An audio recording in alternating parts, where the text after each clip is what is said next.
আসসালামু আলাইকুম শিক্ষার্থীরা, তোমাদের আজকের ক্লাসটা হচ্ছে অর্গানিক কেমিস্ট্রি নিয়ে। আজকের এই ক্লাসটাতে আমরা অর্গানিক কেমিস্ট্রিটা এমনভাবে শিখব, তুমি যদি একদম অর্গানিক কেমিস্ট্রি কিছু নাও পারো, কিছু নাও বুঝো, আমি আশা করব এই ক্লাসটা করার পর তোমার প্রত্যেকে অর্গানিক কেমিস্ট্রি ভালো করে বুঝতে পারবা, ভালো লাগবে। যেটা একটা ভয় যদি থাকে বা থেকে থাকে কলেজ টাইম থেকে, সেই ভয়টা কিছুটা হলেও দূর হবে, কিছুটা হলেও তুমি আনন্দ পাবা। অ্যাটলিস্ট শিক্ষার ক্ষেত্রে আমরা একটু চেষ্টা করব কতটা সুন্দরভাবে, কতটা গুছানোভাবে পড়াশোনা করা যায়। সো চলো শুরু করি। আমাদের যেহেতু অনেক হিউজ একটা সিলেবাস, অর্গানিক কেমিস্ট্রি যেহেতু অনেক বড়, আমরা খুব সুন্দর করে ধাপে ধাপে জিনিসটা প্রথম থেকে শেখা শুরু করব। So let's start.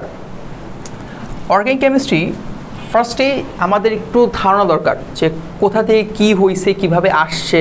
আমি যদি শুরুতেই তোমাকে ধরো যে একদম সমানতা দিয়ে শুরু করে দিই, তুমি আসলে এর আগের হিস্ট্রি বা আগের যে কিছু টপিক আছে ইম্পর্টেন্ট, সেগুলো হয়তো খুব একটা অনেক ইম্পর্টেন্ট না, কিন্তু এগুলো না জানলে আসলে তোমার শেখাটার মধ্যে দেখবে যে মাছ থেকে শিখতেছো এরকম ফিল হবে। সো ফার্স্টে যদি বলি যে আমাদের এই যে অর্গানিক কেমিস্ট্রি বা জৈব রসায়ন, এই জিনিসটা আসলে কী? জৈব রসায়ন বলতে তোমার বিজ্ঞানী বার্জেরিয়াস সর্বপ্রথম একটা প্রস্তাব রাখছিল। তিনি বলছে যে অর্গানিক কেমিস্ট্রি বা জৈব যৌগ বা জৈব রসায়ন, এইটা আমরা বেসিক্যালি পাই হচ্ছে কোনো সজীব উদ্ভিদ বা সজীব প্রাণীদেহ, অথবা এইসব প্রাণীদেহ যখন মাটি চাপা পড়ে যায়, মৃত হয়ে যায়, এইগুলোর দেহ থেকে আর কি জৈব যৌগ তৈরি হয়।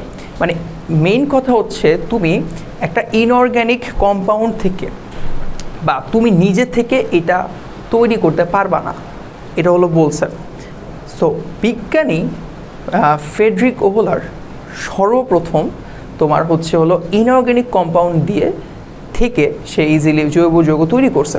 সো ফার্স্টে যদি দেখি যে জৈব রসায়ন নিয়ে ফার্স্টে বলছে যে কার্বন শিকল দ্বারা গঠিত বিভিন্ন জৈব যৌগের বা যৌগের রসায়নকে জৈব রসায়ন বলে, এটা তো নর্মাল ব্যাপার। আচ্ছা, জৈব যৌগটা কি বলছে? জৈব যৌগটা বলছে হচ্ছে হলো হাইড্রোজেন এবং কার্বন দিয়ে গঠিত হাইড্রোকার্বনকে বলা হয় হচ্ছে হলো জৈব যৌগ। আমি এই সংজ্ঞাটা আসলে আংশিক, এই সংজ্ঞাটা আসলে একটা আংশিক সংজ্ঞা। শুধু যে কার্বন, হাইড্রোজেন অথবা কার্বন এটা দিয়ে তোমার অর্গানিক কম্পাউন্ড তৈরি হয়, ব্যাপারটা এরকম না। তোমার কার্বন এবং হাইড্রোজেন ছাড়াও আমি যদি বলি অক্সিজেন, এর সাথে অক্সিজেন, তারপর হচ্ছে নাইট্রোজেন, সালফার, আরও অনেক কিছু কম্পাউন্ড, ক্লোরিন, এগুলো দিয়েও তৈরি হইতে পারে, হ্যালোজেন যৌগ দিয়েও তৈরি হইতে পারে।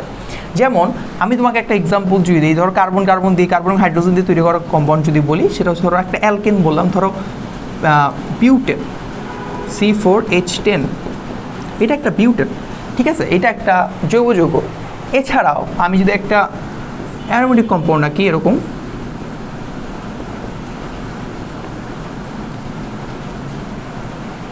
ওয়েট,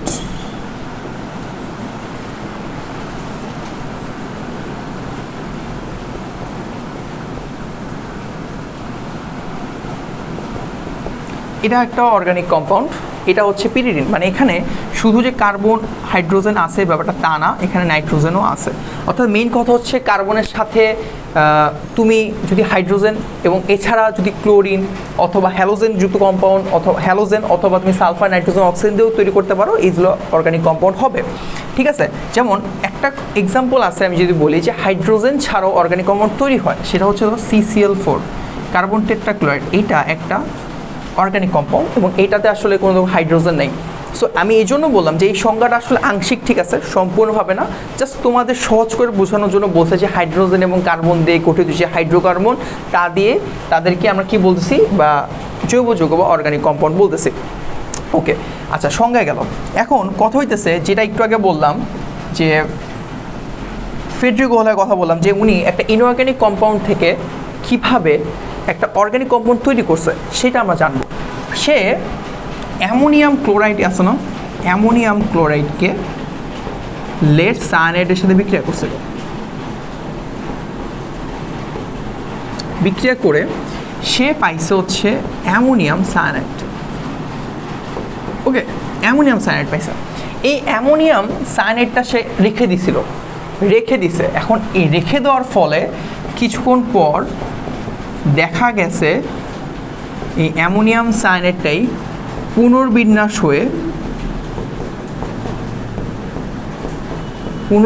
হয়ে সে ইউরিয়া তৈরি করে ফেলছে। এইটা হচ্ছে আমাদের ইউরিয়ার সংকেত। সো আমরা এখান থেকে কি বুঝতেছি যে এটা আচ্ছা, আমরা এখান থেকে বুঝতেছি যে আমার এখানে ছিল অ্যামোনিয়াম ক্লোরাইড নিজে একটা ইনঅর্গানিক কম্পাউন্ড, লেড সায়ানাইড নিজে একটা ইনঅর্গানিক কম্পাউন্ড, দুইটা ইনঅর্গানিক কম্পাউন্ড থেকে আরেকটা ইনঅর্গানিক কম্পাউন্ড তৈরি হইতেছে অ্যামোনিয়াম সায়ানাইড, সেখান থেকে সে ইজিলি একটা অর্গানিক কম্পাউন্ড তৈরি হয়ে গেছে ইউরিয়া। ওকে, ইউরিয়া তৈরি হয়ে গেছে। ওকে, সো এই জন্য ফ্রেডরিক ওহলারকে অর্গানিক কেমিস্ট্রির জনক বলা হয়। সো আমাদের পরীক্ষায় এটা আসবে না যে কাকে অর্গানিক কেমিস্ট্রির জনক বলা হয়। আমাদের পরীক্ষায় যদি কিছু আসে ভাই, সেটা আসবে হচ্ছে এই রিয়াকশনটা, এটা এক্সামে আসবে এবং এটা এমসিকিউতে প্রচণ্ডভাবে আসে। এমসিকিউতে যে নিচের কোন কম্পাউন্ড থেকে আমরা অর্গানিক কেমিস্ট্রি সর্বপ্রথম একটা ইউরিয়া প্রস্তুত হয়েছিল বা একটা অর্গানিক কম্পাউন্ড তৈরি হয়েছিল বা জৈব যৌগ তৈরি হয়েছিল, সেটা তুমি এই রিয়াকশনটা তোমার আসবে পরীক্ষার মধ্যে, বলবে কোনটা বা কোন কম্পাউন্ড থেকে তুমি এটা ইজিলি বলে দিতে পারবা। এবং কোন কম্পাউন্ড তৈরি হয়েছিল সেটা হচ্ছে ভাই ইউরিয়া। সেটা কি? ইউরিয়া। বুঝতে পারছি? এটা জাস্ট এমসিকিউ। আমরা প্রতিটা টপিক পড়বো, প্রতিটা টপিকের সাথে কোন কোন টপিক থেকে কী কী প্রশ্ন আমাদের সামনে পরীক্ষাগুলোতে আসতে পারে। শুধু যে আমরা বোর্ড এক্সামের ফোকাস করবো ব্যাপারটা এরকম না, বোর্ড এক্সাম তো থাকবে এটাতে মেইন, প্লাস আমরা এখানে অ্যাডমিশনের প্রশ্নগুলো কী আসতে পারে আমি সেটাও তোমাদের সাথে শেয়ার করব। Okay, so let's go to the next slide. আচ্ছা, এখানে দেখো আমি রাখছি হচ্ছে জৈব যৌগ এবং অজৈব যৌগ, এই দুইটা জিনিসের মধ্যে পার্থক্য আমাদের একটু জানা দরকার। কারণ আমরা তো পড়লাম যে জৈব যৌগ হলো কার্বন হাইড্রোজেন নিয়ে গঠিত যে হাইড্রোকার্বন, তা দিয়ে যৌগগুলোই হচ্ছে জৈব যৌগ। তাহলে অজৈব যৌগ কি? অজৈব যৌগ হইতেছে যে কোনো দুই বা ততোধিক যে কোনো মৌলের সমন্বয়ে যে যৌগ গঠিত হয় তাকে আমরা অজৈব যৌগ বলতেছি। সেটা হইতে পারে পানি, সেটা হইতে পারে PCl3, সেটা হইতে পারে NaCl, যা মন চায় সেটা হচ্ছে একটা অজৈব যৌগ হবে। ওকে, এছাড়া একটা এক্সাম্পলে একটা তোমার ধরো পার্থক্য হইতেছে প্রধানত সমযোজী বন্ধন দ্বারা জৈব যৌগ গঠিত হয়। আচ্ছা, এইটা আমাদের একটা মেজর ইম্পর্টেন্ট জিনিস যে সমযোজী বন্ধন দ্বারা গঠিত হয়। আর এখানে বেসিক্যালি আয়নিক অথবা সমযোজী দুইটাই তৈরি হইতে পারে। কারণ এখানে সমযোজী বন্ধন দিয়েই তৈরি হয়, কারণ এখানে সমযোজী বন্ধনের মাধ্যমে এরা সিগমা বন্ধন অথবা পাই বন্ধন ক্রিয়েট করে, সিগমা বন্ধন অথবা পাই বন্ধন অথবা সিগমা বন্ধনের সাথে পাই বন্ধন গঠিত হয়ে সে এই যৌগটা তৈরি করতে পারে। ঠিক আছে, এই জন্য সমযোজী বন্ধনটা মাস্ট দরকার। আরেকটা পার্ট বলছে যে এদের গণনাঙ্ক, নিম্ন গণনাঙ্ক, নিম্ন স্ফুটনাঙ্ক, এবং এখানে বলছে যে অজৈব যৌগের ক্ষেত্রে উচ্চ গণনাঙ্ক এবং উচ্চ স্ফুটনাঙ্ক বিশিষ্ট। একটা এক্সাম্পল যদি দিই, ধরো আমি একটা অর্গানিক কম্পাউন্ড বা জৈব যৌগ নিলাম, সেটা হচ্ছে ধরো বেনজিন নিলাম। ঠিক আছে, এখন বেনজিনের বয়লিং পয়েন্ট, আচ্ছা বয়লিং পয়েন্ট আর একটা হচ্ছে মেল্টিং পয়েন্ট। ওকে, মেল্টিং পয়েন্ট হচ্ছে 5 ডিগ্রির মতো, আর বয়লিং পয়েন্ট হচ্ছে 80 ডিগ্রি সেলসিয়াসের মতো, যদি আমি ভুল না করি। ঠিক আছে, মেল্টিং পয়েন্ট 5 ডিগ্রির মতো এবং বয়লিং পয়েন্ট হচ্ছে 80 ডিগ্রির মতো। আর একটা কম্পাউন্ড আমরা যদি নিই NaCl, যে NaCl লিখছি, NaClটাই নেই। NaCl-এর মেল্টিং পয়েন্ট হলো 800 ডিগ্রি সেলসিয়াস, আর বয়লিং পয়েন্ট টেম্পারেচার হলো প্রায় 1400 ডিগ্রি সেলসিয়াস। ঠিক আছে, এটা বুঝতেছো যে কতটা ডিফারেন্স, যে ইনঅর্গানিকের ক্ষেত্রে মেল্টিং পয়েন্ট বয়লিং পয়েন্ট অনেক হাই হয়, বাট অর্গানিকের ক্ষেত্রে মেল্টিং পয়েন্ট বয়লিং পয়েন্ট কিন্তু কম থাকে। ওকে, আরেকটা পার্ট বলছে যে জৈব যৌগে পোলার দ্রাবক পানিতে অদ্রবণীয়, কিন্তু জৈব দ্রাবক যেমন ইথার এবং বেনজিন দ্রবণীয়। এই দ্রাব্যতার ব্যাপারটা, ঠিক আছে, এই দ্রাব্যতার ব্যাপারটা আমরা তুলনা করতে পারি এইভাবে যে লাইক ডিজলভ লাইক, এই লাইনটার মাধ্যমে সমধর্মী পদার্থ ঠিক তার সমধর্মী পদার্থেই দ্রবীভূত হয় অথবা দ্রবীভূত করতে পারে। অর্থাৎ একটা বেনজিন বা জৈব যৌগ কখনো একটা অজৈব যৌগের মধ্যে দ্রবীভূত হবে না, ঠিক তেমনি একটা অজৈব যৌগ জৈব যৌগের মধ্যে দ্রবীভূত হবে না। সো এর জন্য দেখা গেছে যে বেনজিন জাতীয়, বা ধরো আমি ধরলাম যে অর্গানিক কম্পাউন্ডসগুলোই ধরো ইথার অথবা বেনজিনে দ্রবীভূত হইতেছে, কিন্তু তুমি পানিতে দ্রবীভূত হবে না। সেম গোজ ফর ধরো একটা ইনঅর্গানিক কম্পাউন্ড, সেটা পানিতে দ্রবীভূত হলেও বেনজিন অথবা ধরো ইথার বা অর্গানিক যে কোনো কম্পাউন্ড বলো সেখানে দ্রবীভূত হবে না। ওকে, আরেকটা পার্ট হচ্ছে জৈব যৌগের দহনের পরে কোনো অবশেষ থাকে না, অর্থাৎ ধরো পানি তৈরি করলো অথবা যেহেতু আমরা জানি কার্বন আছে অথবা হাইড্রোজেন আছে, শুধু কার্বন আর হাইড্রোজেন যদি থাকে তাহলে সেটা মিথেন হইতে পারে, সেটা ইথেন হইতে পারে, কার্বন ডাইঅক্সাইড হইতে পারে, পানি হইতে পারে, কার্বন মনোক্সাইড হইতে পারে যদি ধরো ঠিকভাবে কম্বাসন না হয়, কিন্তু অবশেষ থাকবে না। কিন্তু এখানে দেখা যাচ্ছে যে অজৈব যৌগ সাধারণত খুব একটা জ্বলে না, কিন্তু জ্বললেও সেখানে কিছুটা অবশিষ্ট বা এক্সিস্টেন্স থেকে যাবে, ফুললি সে পুরে না। সো এখানে একটা ব্যাপার আছে, অবশেষ থেকে যাচ্ছে। তো এইখানে আমরা জৈব এবং অজৈব যৌগের পার্থক্যটা পড়ার রিজন হচ্ছে এইটা আমাদের শর্ট কোশ্চেনে আসার খুবই ইম্পর্ট্যান্ট। এসকিউতে শর্ট কোশ্চেন অনুধাবনমূলক যে প্রশ্ন আছে, অনুধাবনমূলক যে প্রশ্ন আছে সেখানে আমাদের আসতে পারে। দ্যাটস ওয়াই এই জিনিসটা আমি রাখছি, তোমরা জাস্ট এই পয়েন্টগুলো লিখলেই তুমি 2-2 পাবা, ঠিক আছে? অথবা কোনো যদি এমসিকিউ ছোটো এসে পড়ে যে এইটা নিয়ে আসতে পারে দ্রাব্যতা নিয়ে, তখন আর কি আমি সুন্দর করে লিখে দিয়ে আসতে পারবো বা অ্যান্সার করতে পারবো। ওকে, আচ্ছা next goes to the next slide. এখানে দেখো যে জৈব যৌগের শ্রেণীবিভাগ রাখছি এখানে এই স্লাইডের মধ্যে। আচ্ছা, জৈব যৌগের শ্রেণীবিভাগ, ফার্স্ট কথা হচ্ছে জৈব যৌগগুলো কীভাবে আমি ক্লাসিফাই করতে পারি, কীভাবে ক্লাসিফাই করা যাইতে পারে জৈব যৌগগুলোকে। ফার্স্টেই ওরা রাখছে হচ্ছে হলো শিকল বেসড। ব্যাপারটা কি, মুক্ত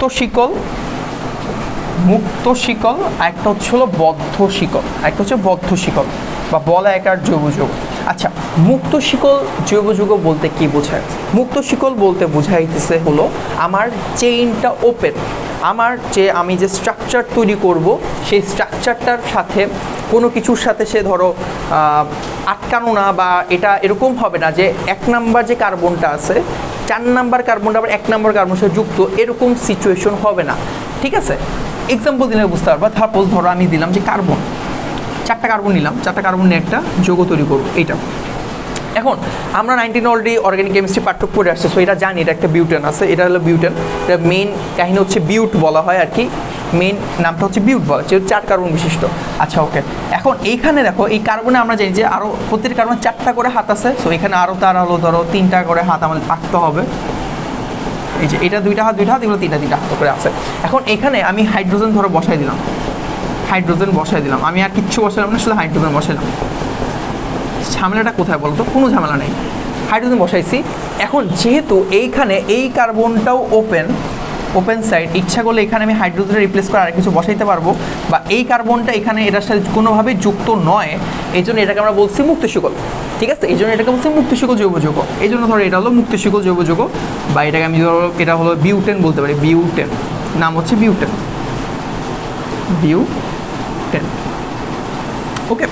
ওকে, এটা হচ্ছে মুক্ত শিকল জৈব যৌগ। আর বদ্ধ শিকল বা বলয়াকার জৈব যৌগ হইতেছে হলো তোমার যে জৈব যৌগটা একটা স্ট্রাকচার বেসড শেপের মধ্যে থাকবে, সেটা গোলাকার হইতে পারে, ত্রিভুজাকার হইতে পারে, পঞ্চভুজাকার হইতে পারে, ষড়ভুজাকার হইতে পারে, যে কোনো শেপের হইতে পারে, কিন্তু সেটা একটা ক্লোজড লুপ থাকবে, লুপটা ক্লোজ হবে। লাইক আমি যদি বলি একদম চিরচেনা এক্সাম্পল যেটা বলি সেটা হচ্ছে আমাদের বেনজিন,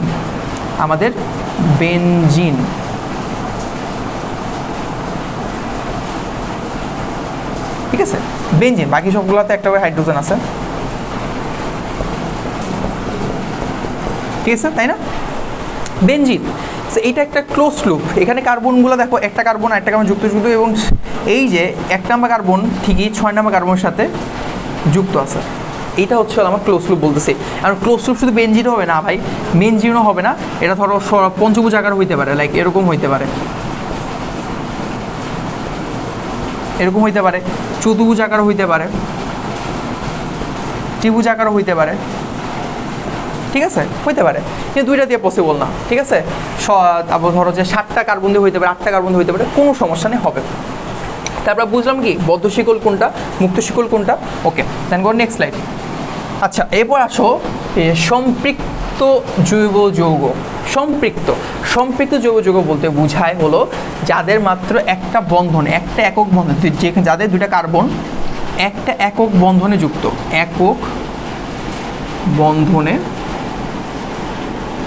যুক্ত, তাকে আমরা বলছি সম্পৃক্ত জৈব যৌগ। এখন এটার একটা এক্সাম্পল হইতেছে চিরচেনা এক্সাম্পল, সেটা হচ্ছে অ্যালকেন। ওকে, যেমন আমি ধরো অ্যালকেনের নর্মাল সংকেতটা কি, নর্মাল স্ট্রাকচারটা হচ্ছে হলো CN H2n+2, তাই না? তাহলে অ্যালকেনের আমি যদি ভুল না করি, অ্যালকেনের তাহলে ধরো আমি একটা নিলাম, ধরো পেন্টেন নিলাম, বা ধরো প্রোপেন নিলাম, 3 কার্বন দিয়ে দেখাই। এই দেখো CH3 CH3 CH2, ওকে। এখানে দেখো, এখানে কার্বনের কোনো ডাবল বন্ড আছে? এখানে কার্বন কার্বন একটা একক বন্ধনে যুক্ত, সেটাকে আমরা সিগমা বন্ধন বলি, সিগমা বন্ধন বলছি, ঠিক আছে, সিগমা বন্ধনে যুক্ত। তো এইটাকে বলা হয় সম্পৃক্ত জৈব যৌগ। অসম্পৃক্ত জৈব যৌগ হইতেছে যাদের দ্বিবন্ধনে, যারা ডাবল বন্ড অথবা ত্রিবন্ধনে যুক্ত, অর্থাৎ দ্বিবন্ধন, কার্বন কার্বন দ্বিবন্ধন অথবা ত্রিবন্ধনে যুক্ত, ত্রিবন্ধনে যুক্ত থাকে। এখন সেটা হইতে পারে অ্যালকিন, আমরা সবাই জানি অ্যালকিন, সেটা হইতে পারে অ্যালকাইন, ঠিক আছে। এবার স্ট্রাকচারগুলো একটু শিখে ফেলি আমরা। নর্মাল স্ট্রাকচারটা হচ্ছে CnH2n, এটার স্ট্রাকচারটা হচ্ছে CnH2n-2। বুঝে গেছি সম্পৃক্ত যৌগ, অসম্পৃক্ত যৌগ, জৈব যৌগ। আচ্ছা, এবার আসো আরেক ধরনের জৈব যৌগ আছে, সেটা হলো যে কার্বোসাইক্লিক অথবা হোমোসাইক্লিক। কার্বোসাইক্লিক, হোমোসাইক্লিক, অথবা আরেকটা হচ্ছে হলো হেটেরোসাইক্লিক। আচ্ছা, কার্বোসাইক্লিক বলতে বোঝাচ্ছে এখানে আমার কার্বন এবং হাইড্রোজেন ছাড়া আর কিছু থাকবে না, আর কিছু অন্য কিছু থাকবে না, অন্য কিছু থাকবে না, কার্বন এবং হাইড্রোজেন শুধু থাকবে, এবং একটা চক্র হবে। যেমন অলরেডি আমি দেখাইছি benzene, benzene is a very good example of carbocyclic অথবা হোমোসাইক্লিকের জন্য। এখানে আসলে কি বলে এটাকে, অন্য কোনো যৌগ নাই, এবং হচ্ছে আরেকটা জিনিস বলা যেতে পারে যে হ্যাঁ, এটাই, কার্বন এবং হাইড্রোজেনের কিছু নাই, ওকে, এটা বলা যেতে পারে। আচ্ছা, আর হেটেরোসাইক্লিক বা বিষমচাক্রিক যৌগ বলা যেতে পারে, এটা হলো যে অ্যালিসাইক্লিক এবং হচ্ছে অ্যারোমেটিক, দুইভাবে ভাগ করা যায়। এটার মধ্যে পার্ট হইতেছে হলো, আচ্ছা, কার্বোসাইক্লিকে দুইভাবে ভাগ করা যেতে পারে। একটা হচ্ছে হলো তোমার হলো যে অ্যালিসাইক্লিক, অ্যালিসাইক্লিক, অ্যালিসাইক্লিক আমি লিখিতেই যদি,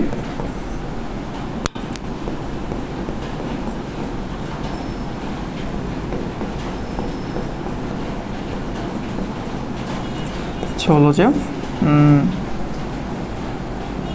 অ্যালিসাইক্লিক, হোমো অ্যালিসাইক্লিক, একটা হচ্ছে হলো যে এরা হোমো বলা যেতে পারে, Homo alicyclic, Homo aromatic, aromatic.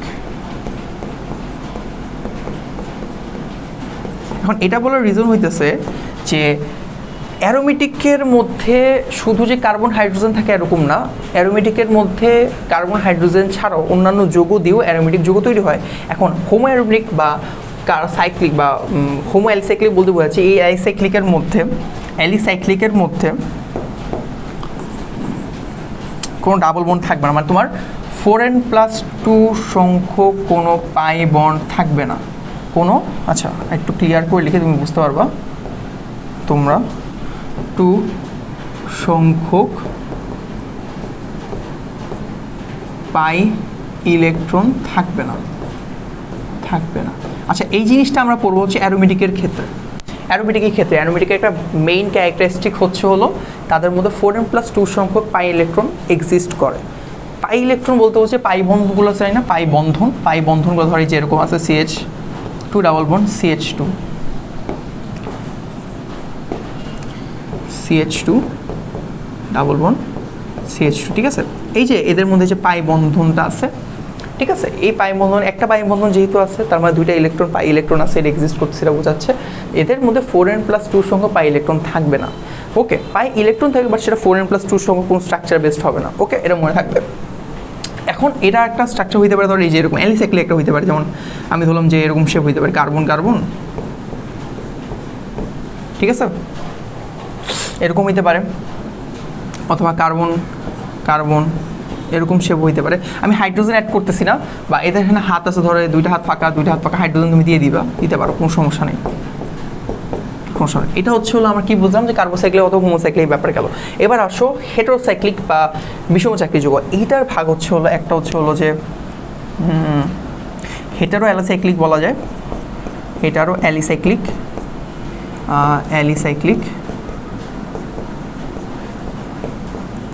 Cyclic, আরেকটা হচ্ছে হলো aromatic, hetero aromatic, hetero aromatic. I guess আমি ভুল করতেছি না, দেখি তো এখানে। হ্যাঁ, হেটারো অ্যারোমেটিক, হেটারো অ্যালাইসাইক্লিক, ওকে, অ্যালাইসাইক্লিক অ্যারোমেটিক, ওকে, হেটারো অ্যারোমেটিক, অ্যারোমেটিক। ওকে, হেটারো অ্যালাইসাইক্লিক হইতেছে যে তোমার এরকম হইতে একটা এক্সাম্পল দিই আমি।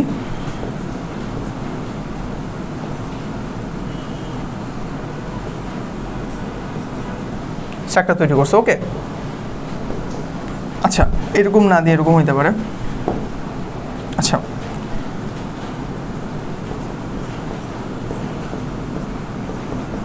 ঠিক আছে, এর একটা স্ট্রাকচার, ওকে।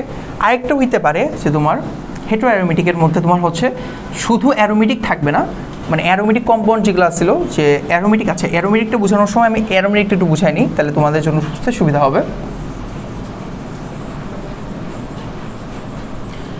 অ্যারোমেটিক হইতেছে হলো তোমার হচ্ছে এই যে বেনজিন জাতীয় যৌগগুলো আছে, বেনজিন, এই যে এরকম বেনজিন, এটা বেনজিন, অথবা ধরো ন্যাপথালিন হইতে পারে,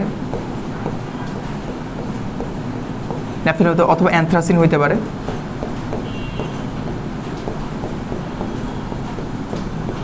পাইম বন্ধনকে আমরা এইভাবে আঁকতে পারি, ঠিক আছে। এটা হলো বেনজিন,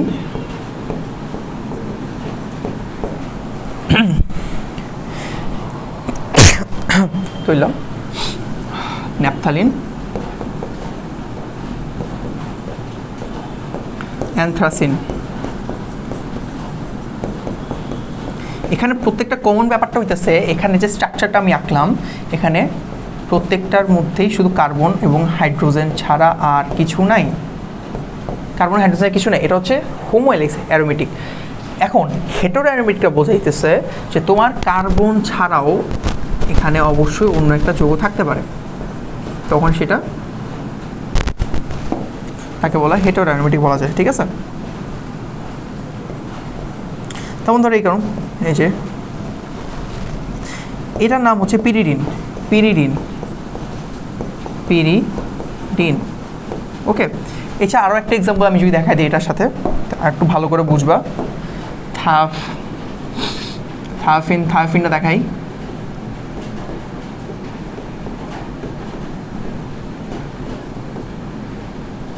ঠিক আছে। থায়োফিন, এর নাম হচ্ছে থায়োফিন। আরেকটা আছে ধরো অক্সিজেন যদি দেখাই, একটা সেম জিনিসটি অক্সিজেন যদি দেখাই,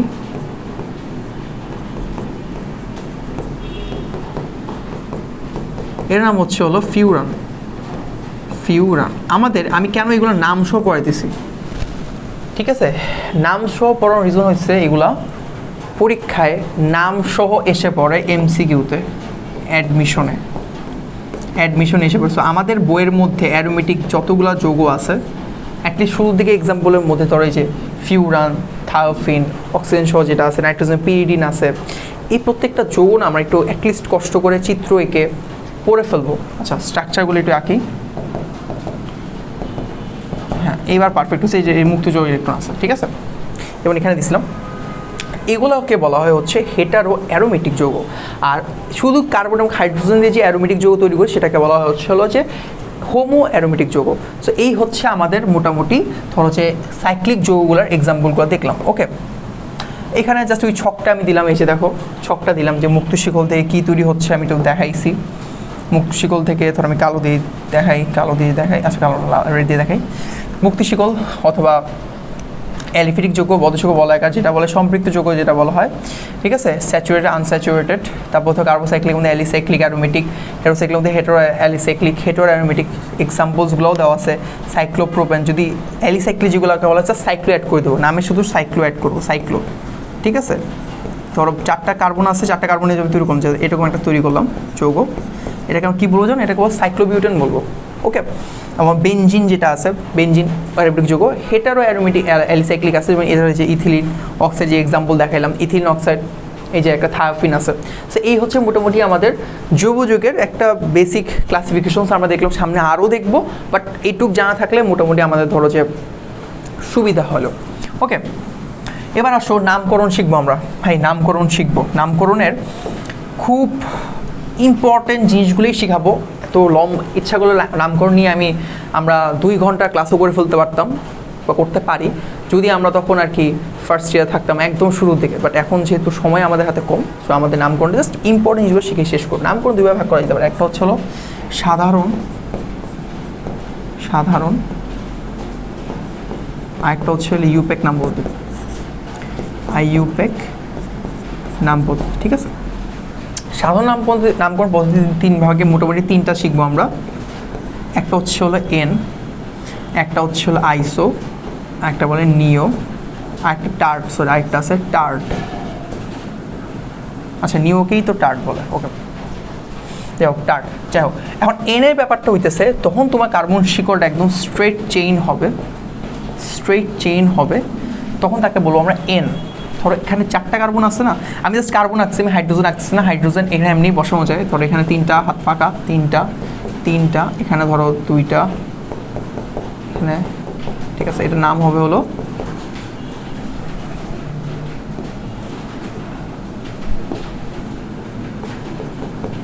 এন বিউটেন।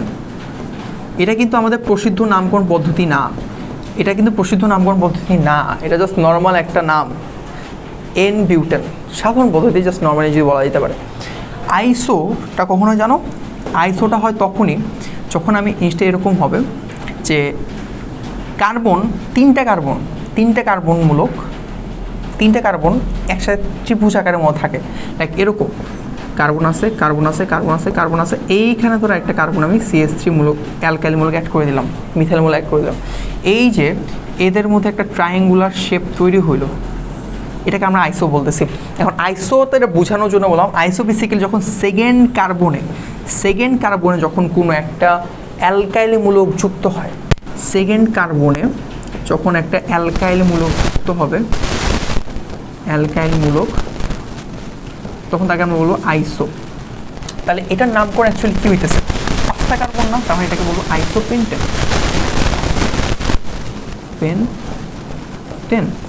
শেষ, আইসোপেন্টেন বলবো। কিন্তু অ্যাকচুয়াল নাম কিন্তু আইসোপেন্টেন না, আইউপেক নাম দেখলে এটার নাম হবে হচ্ছে হলো 2 মিথাইল বিউটেন। 2 নম্বর কার্বন যেহেতু মিথাইল মূলক আছে, 2 মিথাইল বিউটেন, বুঝে গেছে? এটা সাধারণ নাম করে। একটা নিওটা হইতেছে হলো নিও বা টার্ট, একই জিনিস বল দুটাকে। নিও বা টার্ট হচ্ছে এরকম যে কার্বন আছে তার 4 হাতে 4টা কার্বন মূলক বা অ্যালকাইল মূলক যুক্ত অবস্থা আছে, ঠিক আছে? তখন এটার নামকরণ কী হবে? এটার নামকরণ হবে হচ্ছে হলো নিও পেন্টেন বলে। ক্লিয়ার? তাহলে আমরা সাধারণ নামকরণ বুঝে গেছি। আইউপেক নামকরণ হচ্ছে হলো এটা 3টা ভাবে ভাগ করা যায়। একটা হচ্ছে হলো শুরুতে, এটা 3 ভাবে নামকরণটা, স্ট্রাকচারটা এরকম, একটা প্রসিদ্ধ নামকরণ। আচ্ছা, আইউপেকের ফুল মিনিংটা যদি কখনো কোথাও এসে পড়ে কী লিখবা, বা ধরো এসে বলো একটা অ্যাডমিশনে এসে বলো এটা হচ্ছে international union of pure chemistry and applied chemistry, ঠিক আছে? Pure chemistry and applied chemistry, এটা হলো ফুল মিনিং। আচ্ছা, pure and applied, sorry international, আমি তো ভুল বললাম, international union of pure and applied chemistry, sorry. আচ্ছা, আমার ডিপার্টমেন্ট অ্যাপ্লাইড কেমিস্ট্রি আছে, applied chemistry and chemical engineering, okay okay. আচ্ছা, আইউপেক নামকরণ যদি হয় তখন 3 ভাবে, মানে স্ট্রাকচারটা এরকম হয়। ফার্স্টে একদম শুরুতে সাফিক্স, নামকরণে মেইন শুরুতে সাফিক্স বসবে, একদম উপপদ বসবে, উপপদ বলে এটাকে, উপপদ। এরপর হচ্ছে হলো রুট শব্দ, কার্বনের রুট শব্দ বা এটা বেসিক্যালি সেট হয়ে হচ্ছে হলো কার্বনের উপর বেস করে, কয়টা কার্বন আছে সেটার উপর বেস করে রুট শব্দটা হয়। লাস্ট পার্ট হচ্ছে হলো প্রিফিক্স, সেটা হচ্ছে পরপদ দিয়ে। আচ্ছা, সাফিক্সের ব্যাপারটা হইতেছে, এখানে সাফিক্সে আসলে কি বসা হয়? সাফিক্সে বেসিক্যালি হচ্ছে হলো তোমার যত কার্যকরী মূলক আছে, যেটা আসলে অক্সিলিয়ারি হিসেবে কাজ করছে, মেইনভাবে কাজ করতেছে না। ধরো কার্যকরী মূলক তো থাকতেই পারে, কার্যকরী মূলক বেসিক্যালি ডিফাইন করা যে তোমার ওই অর্গানিকটা কী ধরনের, অ্যাসিডিক, অ্যালডিহাইড নাকি নাকি সেটা ধরো যে কোনো অ্যালকিন, এটাও মাঝে মাঝে আমার সামনে দেখুন যদি একটা একটা পাওয়ার দিয়ে ওভারশেডো করে দিচ্ছে, যে একটা হচ্ছে বাকিগুলো তখন অবজেক্ট হিসেবে কাজ করছে, সাপোর্টিং হিসেবে কাজ করছে, তখন এই সাপোর্টিং বসে হচ্ছে উপবোধের জায়গায়, মেইনটা বসে প্রিফিক্সের জায়গায়, আর রুটটা হচ্ছে কার্বনের উপর ডিপেন্ড করে, কয়টা কার্বন ডিপেন্ড করে। তো এইটুকু আমরা বুঝতে পারছি। চলো আমরা একটু একটা ছক দেখি, ছকটা দেখলে আমরা জিনিসটা আরো ছকে দেখো কি আছে, যে অগ্রগণ্য নির্দেশক চিহ্ন সমগোত্র কিছু শ্রেণীর নাম, যে কিছু কার্যকরী মূলকের নাম, কার্যকরী মূলকের সাইন, সেগুলো প্রিফিক্সে বসলে কি নাম হয়, সাফিক্সে বসলে কি নাম হবে, ঠিক আছে? ওকে, প্রিফিক্সে বসলে কি নাম হবে সেটা বুঝতে হবে। ওকে, তো এখানে আমরা জিনিসটা একটু বোঝার চেষ্টা করি। সবচেয়ে বেশি দেখো যে যত নিচ থেকে উপরে যাবা না, তত বেশি দেখবে শক্তিশালী আচরণ কাজ করে। ওকে, শক্তিশালী আচরণ কাজ করে। তাহলে আমরা কি দেখতেছি ভাইয়া, যে সবচেয়ে বেশি পাওয়ারফুল হইতেছে আমার এখানে হচ্ছে কার্বক্সিলিক অ্যাসিড। সবচেয়ে বেশি পাওয়ারফুল হচ্ছে আমার কার্বক্সিলিক অ্যাসিড। এটা আসলে কোনো কথাই নেই, মানে এইটার কোনো প্রিফিক্স নেই, এটা কোনো প্রিফিক্স নেই মানে এটা আসলে যখন যেটার মধ্যে তখন ওই জিনিসটা অ্যাসিডই বলবো আমরা, ওইটা অ্যাসিড, ওইটা আর কিছু না, ওইটা অ্যাসিডিক কম্পাউন্ড। তাহলে আর প্রিফিক্স নেই, এটাকে তখন আমরা সাফিক্স হিসেবে তখন লাস্টে কি বসে ওইক অ্যাসিড বসে। আচ্ছা আমি একটু ভুল বলছিলাম, প্রিফিক্স মানে সাফিক্স হচ্ছে শেষে বলছে, প্রিফিক্স সামনে বসে। আচ্ছা ঠিক আছে, যাই হোক এটা বড় ব্যাপার না। পরেরটা দেখো যে সালফোনিক অ্যাসিড। সালফোনিক অ্যাসিডের ব্যাপারটা দেখো যে সালফোনিক অ্যাসিড SO3H থাকলেও এটারও কোনো প্রিফিক্স নেই, মানে এটাও একদম মেইন কম্পাউন্ড হিসেবে কাজ করে, সালফোনিক অ্যাসিডই নাম থাকে। এবার এই দেখো অ্যাসিডিক হ্যালাইড, মানে একটা কার্বন আছে তার সাথে অক্সিজেন যুক্ত হ্যালোজেন আছে, এইটার নাম হচ্ছে অয়েল হ্যালাইড বলে, শেষ থাকলে অয়েল হ্যালাইড বলে। এটা খুব একটা যে পরীক্ষায় তুমি দেখবা ব্যাপারটা এরকম না, খুব একটা নাই। আমরা যত অর্গানিক কেমিস্ট্রি পড়বো আমরা খুব একটা দেখবো না, ঠিক আছে? বাট এইটা দেখবো প্রচুর, এটাও দেখবো না, বাট এটা আছে কিছু। ওকে, অ্যাসিডিক অ্যামাইড যদি দেখো, অ্যামিডো যখন প্রিফিক্স হিসেবে কাজ করবে, ধরো এই জিনিসটা এই সাথে আছে, ধরো এইটাও আছে আবার এই মূলকটাও আছে সাথে একসাথে, ঠিক আছে? তখন কি হবে, তখন এটা তখন সাফিক্স হিসেবে কাজ করতেছে, এটা প্রিফিক্স হিসেবে কাজ করবে, তখন এটার নাম হবে অ্যামিডো। আর যদি এটা শুধু সিঙ্গলি থাকে যে একলা আছে, তখন এটার নাম হবে অ্যামাইড, ঠিক আছে? এর নাম হবে অ্যামাইড। সামনে আমরা অ্যামাইড যখন পড়বো, অ্যামাইড তারপর অ্যানিলিন, এটা যখন পড়বো তখন আমরা এই জিনিসটা নামকরণ সব ভালো করে দেখবো। আচ্ছা, এরপর তখন নাইট্রাল বা সায়ানাইড, CN, ঠিক আছে? এটা প্রিফিক্স হবে সায়ানো, আর এমনি নর্মালি হচ্ছে নাইট্রাল নামে থাকে, শেষে বসে নাইট্রাল থাকে, আর যদি প্রিফিক্স হিসেবে কাজ করে সায়ানো বসবে। আচ্ছা, অ্যালডিহাইডের নাম দেখো এল থাকে, কিটোন হচ্ছে ওন। কাহিনী হইতেছে অ্যালডিহাইডের নামটা হয় হচ্ছে অ্যালকানোইল, আর কিটোনের নাম হচ্ছে হলো অক্সো, ঠিক আছে? এটা আসলে লাগবে, একটু জানা লাগবে আমাদের। অ্যালকোহল হচ্ছে অ্যালকোহল নাম হয় বেসিক্যালি অল, কিন্তু যখন এটা কাজ করবে হচ্ছে হলো অক্সিলারি পার্ট হিসেবে বা সহায়ক কার্যকরী মূলক, তখন এটা হলো হাইড্রোক্সি নামকরণ হয়। এবার থায়োল, থায়োল এটা হচ্ছিল নাম হচ্ছে মার্কেপ্টো, এর নাম কি মার্কেপ্টো, আর হচ্ছে থায়োল। ওকে, এরপর দেখো যে অ্যামিন আছে, অ্যামিন মূলক আছে, অ্যামিন বলা হয়, অ্যালকিন, অ্যালকাইন, আইন, তারপর হচ্ছে হলো যে এরপরে হচ্ছে হলো ইথার, এরপর হ্যালাইড, এরপরে নাইট্রো, এরপর হচ্ছে অ্যালকাইল মূলক। সবচেয়ে লেস পাওয়ার যুক্ত হচ্ছে অ্যালকাইল মূলকগুলো, এরপর হচ্ছে নাইট্রো, এরপর হচ্ছে হ্যালোজেন। এগুলো আর কি নিচ থেকে যত উপরে যাবো তত পাওয়ার বাড়তেছে, বেশি পাওয়ার এটা হোল্ড করতেছে।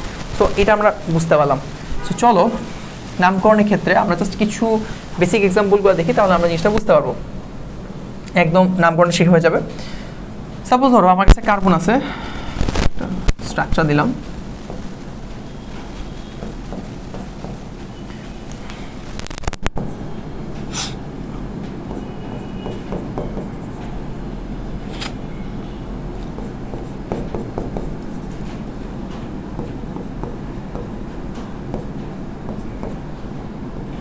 ক্লোরিন, এটা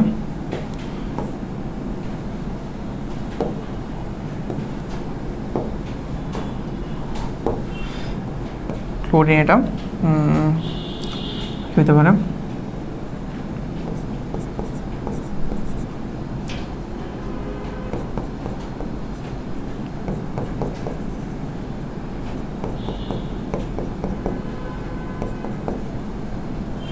এই তো এই স্ট্রাকচারটার যারা নামকরণ আমরা পারি, যারা তোমরা পারো একটু করে ফেলো তো, দেখি তো পারো কতটুকু, একটু করো, নিজেরা করো, নিজেরা একটু করো।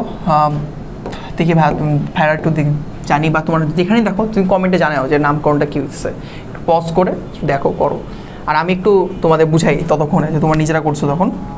আচ্ছা, এখানে জিনিসটা বুঝাই যে এখানে হইতেছে কি, এখানে কার্বন আছে। আমাকে সবার আগে দেখতে হবে, যেহেতু আমি ফার্স্টেই বলছি আমার প্রিফিক্স সাবফিক্স মাঝে হচ্ছে রুট ওয়ার্ড আছে, ঠিক আছে। প্রথমে যে উপপদটা বসবে, উপপদ, তারপর হচ্ছে হলো রুট ওয়ার্ড, রুট শব্দ, তারপর হচ্ছে হলো পরপদ বসবে, ঠিক আছে। আচ্ছা, আচ্ছা, এখন দেখো এখানে আমার ফার্স্টে দেখতে হবে যে আমার এখানে কার্যকরী মূলকগুলা কী কী আছে। আগে তুমি আচ্ছা এটার আগে তুমি আগে সিলেক্ট করতে পারো যে আগে তোমার হলো যে মেইন কার্বন কয়টা আছে। রুট শব্দ তুমি যে তৈরি করবা সেটা মেইন কার্বন কয়টা সেটা আগে দেখবা। লাইক এখানে কার্বন আছে ধরো 1টা 2টা 3টা 4টা 5টা 6টা 7টা কার্বন আছে।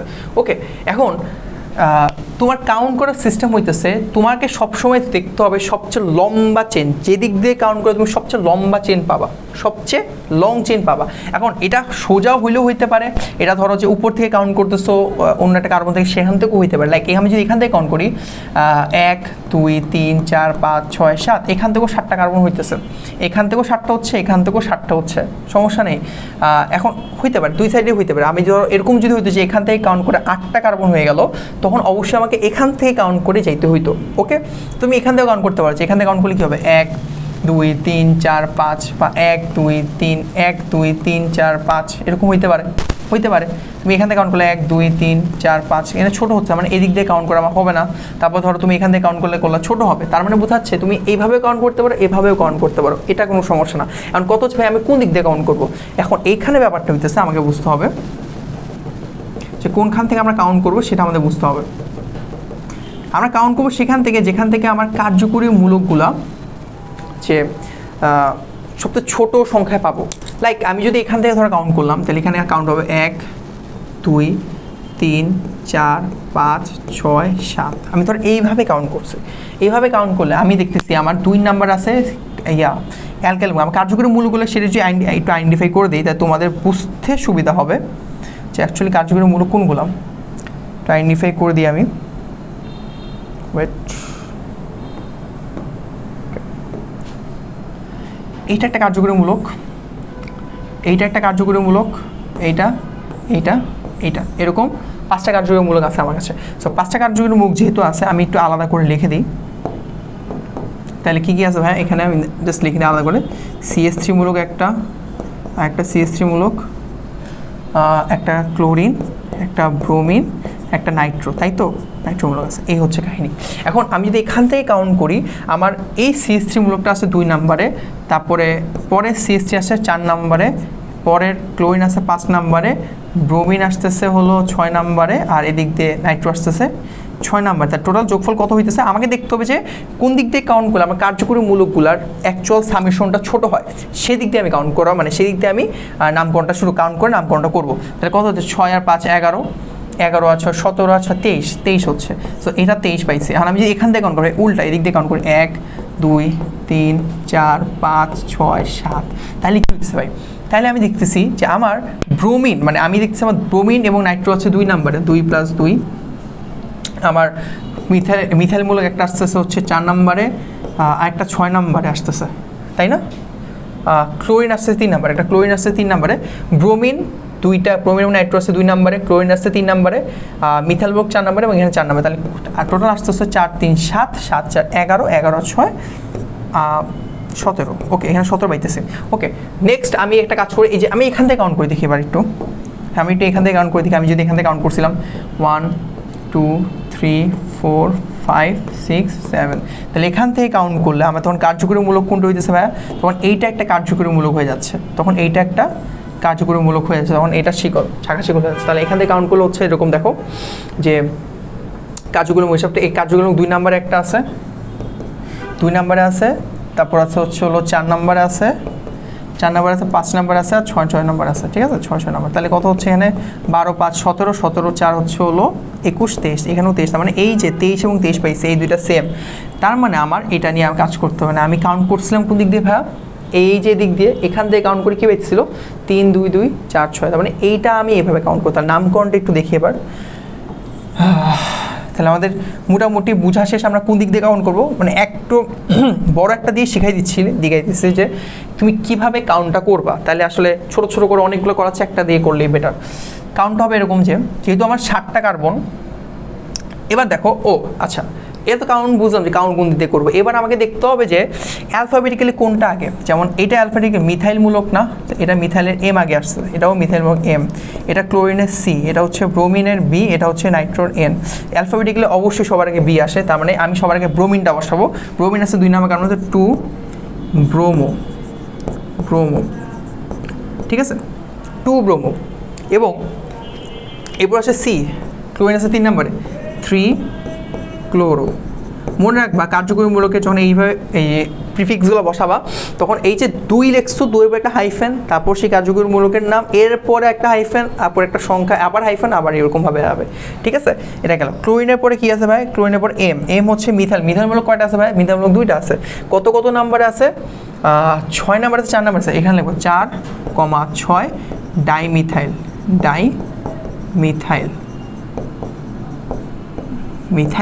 এবং নাইট্রোতে কয় নম্বর আছে? 2 নাম্বার নাইট্রো আছে, আবার লিখবো 2 নাইট্রো 7টা যেহেতু কার্বন, নাইট্রো হেপ্টেন, এখানে হাইপেন নাই কিন্তু, নাইট্রো হেপ্টেন। এই হচ্ছে আমাদের পুরো নামকরণটা হয়েছে। এটা তোমরা এখানে বাংলা লিখছো, ওকে কোনো সমস্যা নেই, বাংলায় লেখো, ইংলিশেও লিখতে পারো। ইংলিশে লেখার ক্ষেত্রে এটা নামটা হবে এরকম যে 2 ব্রোমো, আচ্ছা ওয়েট এরকম না, সব ছোটো হাতে লিখতে হবে, 2 bromo 3 chloro 4 6 die methyl 2 Nitro heptane. এখন এখানে একটা ব্যাপার আছে, ইংলিশে লিখলে অবশ্যই একটা জিনিস মনে রাখতে হবে, কনসোনেন্ট অ্যান্ড কনসোনেন্ট কখনো একসাথে বসবে না, বা ভাওয়েল অ্যান্ড ভাওয়েল কখনো একসাথে বসবে না। লাইক আমি যদি তোমাকে বুঝাই এরকমভাবে, ফুলওয়েলের দেখা দিই, ও আছে, ও একটা ভাওয়েল, সি একটা কনসোনেন্ট, মানে এটা ওকে, ও একটা ভাওয়েল, টি একটা কনসোনেন্ট, এটাও ঠিক আছে। মানে এখানে যে ও আছে, যদি কোনোভাবে এখানে ভাওয়েলে যে কোনো একটা বসতো, 5টা যে কোনো একটা বসতো, তাহলে অবশ্যই তোমার এখান থেকে এটা সরে যাবে, সরে গিয়ে তোমার ভাওয়েলটা কাট করে পরে কনসোনেন্টটা বসে বাকি নামটা বসবে। তখন এখানে মিথাইল এল আছে, এখানে নাইট্রো আছে, এবং কনসোনেন্ট নিচে মিথাইল, তার মানে এখানে হয় নাই, তার মানে এখানে একটা ই বসাইতে হবে, মিথাইলের পর একটা ই বসাবো, ভাওয়েল বসাই দিব। তারপর তোমার এখানে ধরো যে এখানে একটা ভাওয়েল বসলো, একটা নাইট্রো, এই যে নাইট্রোর এন, এটা হলো তোমার কনসোনেন্ট, সো এটা কোনো সমস্যা হবে না। কিন্তু 2টা কনসোনেন্ট একসাথে বসতে পারবে না, 2টা ভাওয়েল কখনো একসাথে বসতে পারবে না। ইংলিশে নামকরণের ক্ষেত্রে এই জিনিসটা অলওয়েজ খেয়াল করতে হয়। যদি তুমি বাংলায় লেখো, আই গেস এই ঝামেলাটা তোমার খুব একটা মানে হয়তো হবে না, নর্মালি তুমি করে ফেলতে পারবা। ওকে, সো আমরা বাংলায় লিখে ফেলবো, সো ঝামেলা শেষ। সো এইটা একটা নামকরণ গেল, একটা নামকরণ আমরা দেখলাম। আরেকটা নামকরণ একটু দেখি, এটা তো সিঙ্গেল বন্ড দিয়ে গেল, ডাবল বন্ড দিয়ে দেখি, ডাবল বন্ড একটা শিখে দিই। ধরো আচ্ছা আরেকটা দেখাই, সেটা হচ্ছে এরকম হতে পারে,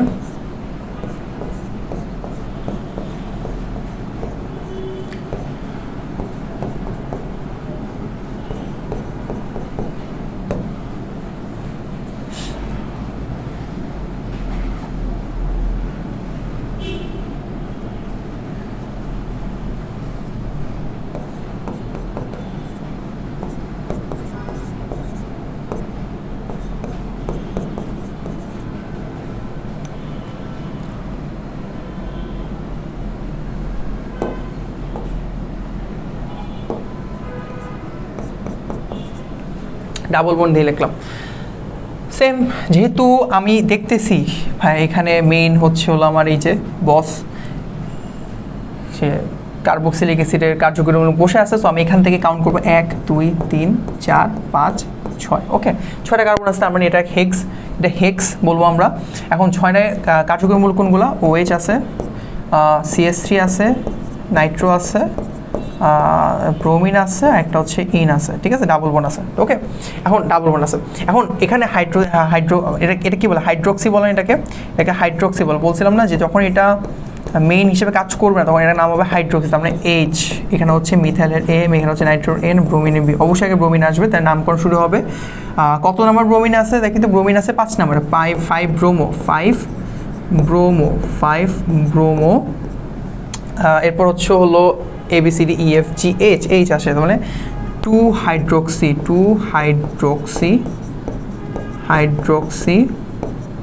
এরপরে হচ্ছে হলো তোমার হলো যে 4 মিথাইল, হ্যাঁ 4 ইথাইল। আচ্ছা, আরেকটা হচ্ছে হলো 4 ইথাইল না, সরি 4 নাইট্রো হবে, ইথাইল বললাম কেন, নাইট্রো, 4 মিথাইল, 4 নাইট্রো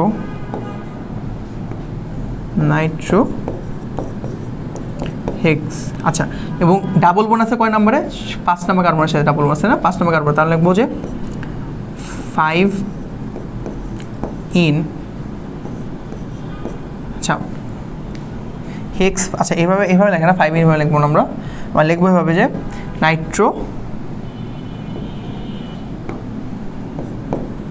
হেক্স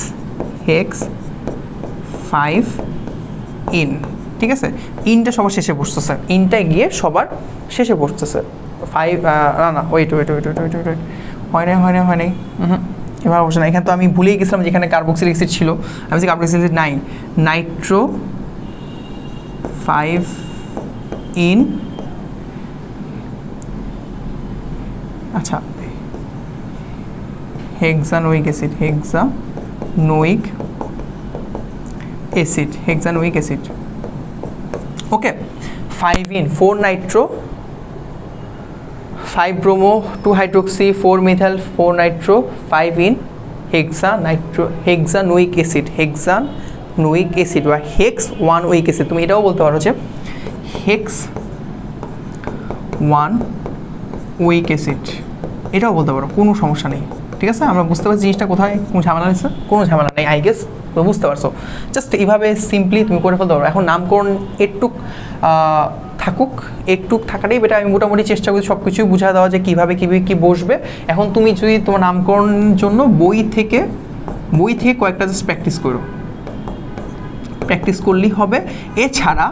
এছাড়া তুমি যে অলরেডি অর্গানিক কেমিস্ট্রি আমার সামনে পড়বো, সেখানেও আমরা নামকরণ তো লাগবেই, সো যেহেতু নামগুলো লাগবে, সো সেখানে আমরা আস্তে আস্তে নামকরণটা শিখে ফেলো, এটা কোনো সমস্যা না। ওকে, সো চলো আমরা নেক্সট টপিকে যাই। আমাদের আরেকটা গুরুত্বপূর্ণ বলতে গেলে নামকরণ তো হইছে, ওইখান থেকে হয়তো তুমি একটা MCQ, একটা 1 নম্বরের কোশ্চেন পাবা, বাট সমরূপ থেকে তুমি অবশ্যই একটা সিকিউর কোশ্চেন পাবা মাস্ট। 3 এবং 4-এ 2টা কোশ্চেন থাকতে পারে সমানতা থেকে। সো আমরা সমানতা খুব সুন্দর করে বুঝতে পড়বো। ফার্স্টে যদি বলি সমানতা জিনিসটা কি, ভাই সমানতা জিনিসটা হইতেছে তোমার কোনো 2টা যৌগ আছে বা 3টা যৌগ হইতে পারে, তাদের আণবিক সংকেত সেম, কিন্তু এতে গাঠনিক সংকেত বলো এবং এদের ধরি যে অন্যান্য ক্যারেক্টারিস্টিক্স লাইক গণনাঙ্ক, স্ফুটনাঙ্ক বা ত্রিমাত্রিক বিন্যাস বলো, কোনো কিছুই সমান না, সেম না, কিন্তু আণবিক সংকেত সেম।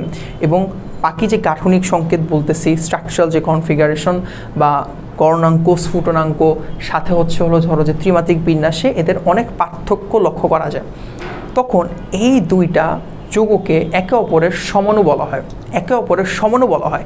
আর এই যে ধর্মটা, যে ধর্মের জন্য তারা একে অপরের সমাণু হয়েছে, তাকে আমরা বলবো সমানুতা। এই যে আণবিক সংকেত 1 এবং অভিন্ন হওয়ার সত্ত্বেও, হ্যাঁ, গাঠনিক সংকেতের ভিন্নতার কারণে অনুষ্ঠিত পরমাণুর ত্রিমাত্রিক বিন্যাসে ভিন্নতার কারণে ভৌত রাসায়নিক ধর্মে যে পার্থক্য দেখা যায়, ভৌত রাসায়নিক পার্থক্য একে অপরের সমাণু বলা হয়, এবং এই ধর্মটাকে বলা হয় হলো সমানতা। ঠিক আছে, এটা আমাদের মনে রাখতে হবে। সবথেকে দুইভাবে ভাগ করা যায়, একটা হচ্ছে হলো গাঠনিক আর একটা হচ্ছে স্টেরিও বা ত্রিমাত্রিক সমতা বলা হয়। আচ্ছা, গাঠনিক সমতা বেসিক্যালি আমরা দেখবো যে গাঠনিক সমতা হচ্ছে জাস্ট স্ট্রাকচারাল বেসড যে ডিফারেন্স আমগুলো দেখবো সেটা হচ্ছে গাঠনিক। স্টেরিওটা হচ্ছে হলো সেটা দুইভাবে ভাগ করা যায়, সেটা একটা জ্যামিতিক আর একটা হচ্ছে হলো কী বলে এটাকে আলোক সমতা। আচ্ছা, গাঠনিক সমতা দিয়ে শুরু করি। গাঠনিক সমতা 5টা ভাগে ভাগ করা যায়। 5টা ভাগে প্রথমটাই হচ্ছে চেইন সমতা, প্রথমটাই হচ্ছে ভাই হলো চেইন সমতা, 2 নাম্বারটা হচ্ছে অবস্থান সমতা, 3 নাম্বারটা হচ্ছে কার্যকরী মূলক সমতা, 4 নাম্বারটা মেটামরিজম, 5 নাম্বার টটোমারিজম। আচ্ছা, চেইন সমতা, চেইন সমতা জিনিসটাকে চেইন সমতা বা শিকল সমতা বলতে বোঝাচ্ছে আমার শিকলের মধ্যে যদি কোনো পার্থক্য থাকে তখন তাকে আমরা বলবো একে অপরের চেইন সমানতা। যেমন ধরো এখানে আছে আমার ধরো C4H10 আছে, আমি ধরো 4টা কার্বন বিশিষ্ট বিউটেনটা সুন্দর মতো এখানে আঁকলাম, তো এটাকে আমরা বলতেছি হচ্ছে ভাই N বিউটেন, আমি বলতে পারি, ঠিক আছে, কোনো সমস্যা নেই। কোনো সমস্যা আছে? কোনো সমস্যা নেই। আমি কিন্তু কোনো হাইড্রোজেন আঁকতেছি না, হাইড্রোজেন দেখলে এখন সময় বেশি লাগবে, জাস্ট জিনিসটা বোঝা দিতেছি। এখন এই 4টা কার্বনকে আমি এরকম করলাম, একটা এখানে কার্যকরী মৌলিক হিসেবে দিয়ে দিলাম, ঠিক আছে, একটা হাইড্রোজেন বসলো। তাহলে এটাকে কি বলবো? এটাকে বলবো না আইসো বিউটেন, আইসো বিউটেন, আইসো বিউটেন, অথবা এর নাম যদি অন্য একটা নাম বলি, ইউপেক নাম বলি, সেটা হচ্ছে 2 methyl butane, 2 methyl propane, sorry, okay, 2 methyl propane, বুঝে গেছে? এখন এই দুইটার মধ্যে গণনাঙ্ক স্ফুটনাঙ্কে অনেক অনেক তফাৎ আছে। এইটাকে বলে একে অপরে চেইন সমানতা, যে আণবিক সংকেত সেম কিন্তু এতে স্ট্রাকচারাল কনফিগারেশন অবশ্যই ডিফারেন্স, চেইনের মধ্যে ডিফারেন্স হচ্ছে, স্ট্রাকচারাল তো অবশ্যই, গাঠনিক সমতা অবশ্যই, কিন্তু এদের একটা হচ্ছে হলো এন, একটা হচ্ছে হলো এই যে আইসো, সো এটা মনে রাখতে হবে, ক্লিয়ার? এটা গেল চেইন সমানতা। আচ্ছা, পরেরটা দেখি ভাইয়া, পরেরটা হইতেছে ভাইয়া হলো অবস্থান সমতা। অবস্থান সমতা বলতে বোঝাইতেছে আমাদের অবস্থানগত মানে পার্থক্য হয়, কার্যকরী মূলক যেগুলো আছে সেগুলো সেম থাকবে কিন্তু এদের অবস্থান চেঞ্জ হয়ে যেতে পারে, তখন আমরা তাদেরকে অবস্থান সমতা বলতে পারি। লাইক ধরো আমি একটা এক্সাম্পল এখানে নিচে হচ্ছে হলো C4H8, C4H8 বলতেই বুঝতেছি এটা একটা বিউটিন, এটা বিউটিন অ্যালকিন, এটা অ্যালকিন হইলে আমি যখন 4টা কার্বন নিই,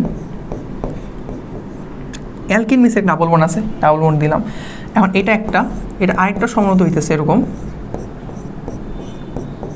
2 নাম্বার কার্বনে বসলে আরেকটা সমতা হইতেছে, ওকে, আরেকটা সমতা হচ্ছে। তাহলে বুঝতেছি যে এখানে 2টা সমতা কাজ করতেছে এবং এদের একটার নাম হইতেছে হচ্ছিল বিউটিন 1 বা বিউট 1 ইন, একটা হচ্ছে বিউট 2 ইন, বিউট 2 ইন বলতেছে, ক্লিয়ার? বিউট 2 ইন বলতেছে, বুঝে গেছে? তাহলে কি হইলো ভাইয়া, আমি অবস্থানগত মানে অবস্থান কার্যকরী মূলকের অবস্থান চেঞ্জের মাধ্যমে যে সমতা হচ্ছে তাকে অবস্থান সমতা বলছে। আরেকটা দেখছি C3H8O, এটার স্ট্রাকচারটা হচ্ছে হলো CnH2n+2O, এটা হচ্ছে এখান থেকে আমি 2টা জিনিস পাবো, একদম আগেই বলে দিচ্ছি। একটা পাবো হচ্ছে হলো অ্যালকোহল, একটা পাবো হচ্ছে ইথার, অ্যালকোহল এবং ইথার পাবো। তাহলে অ্যালকোহল আমি অ্যালকোহল নিয়েই কাজ করি, যেহেতু অবস্থান সমতায় আছি। অ্যালকোহল এরকম হবে, এই যে এটা একটা কার্যকরীমূলক অবস্থামূলক সমতা, আর একটা হচ্ছে ধরো এরকম হইলো যে এইখানে 2 নাম্বার কার্বন আসলে এটা হচ্ছে 1 নাম্বার কার্বন। যদি আরেকটা জিনিস বলতে গেছি নামকরণে ভুলে গেছি বা একটু রিকল করা দিই, একদম ওই যে যেটা দেখলাম যে অ্যাসিডের ক্ষেত্রে যে সবচেয়ে যে কার্যকরীমূলক যেটা স্ট্রং ছিল,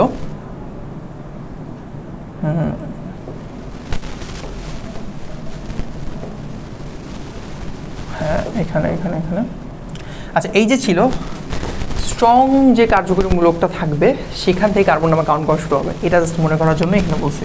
কারণ এখানে যখন আমি দেখতেছি যে এখানে নামকরণের ক্ষেত্রে এখান থেকে কাউন্ট করছে 1 2 3, ঠিক তেমনি এখান থেকে কাউন্ট করলো 2 নম্বরে আসবে, এখান থেকে কাউন্ট করলো 2 নম্বরে আসবে, এখান থেকে করলো 2 নম্বরে আসবে। সো এখানে দেখা যাচ্ছে যে এটা নামকরণ তাহলে কী হচ্ছে, এর নাম হচ্ছে হলো যে প্রোপানল বা প্রোপ 1 অল, এটা হচ্ছে প্রোপ 2 অল, ঠিক আছে, প্রোপ 2 অল। তাহলে এখানে গিয়েছে অবস্থান পার্থক্যের জন্য, কার্যগুলোক অবস্থান পার্থক্যের জন্য অবস্থান সময় দেখা যাচ্ছে। ক্লাস কি চলতেছে? ক্লাস চলতেছে, ওকে কার্যগুলোকের ব্যাপারটা গেল, ওকে। চলো এটা আমি কি বুঝলাম যে অবস্থান সমতা, এই যে আমি ইয়াগুলো দেখলাম যে কী সমতা আছে। সো এবার আসি আমরা কার্যকরীমূলক সমতা, এইটা একটু ভালো করে আমাদের বুঝতে হবে। এই জিনিসটা পুরো ঢুকে আমি ইরেজ করতেছি ওয়েট।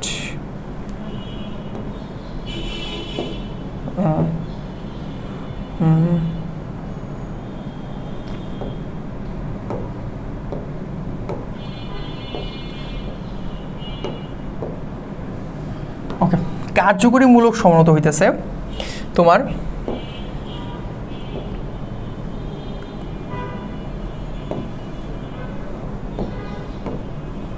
কার্যকরীমূলকের পার্থক্যের জন্য যে সমতা হবে সেটাকে বলে কার্যকরীমূলক সমতা। ওকে, কার্যকরীমূলকের পার্থক্যের জন্য সমতা হবে তাকে কার্যকরীমূলক সমতা বলা হয়।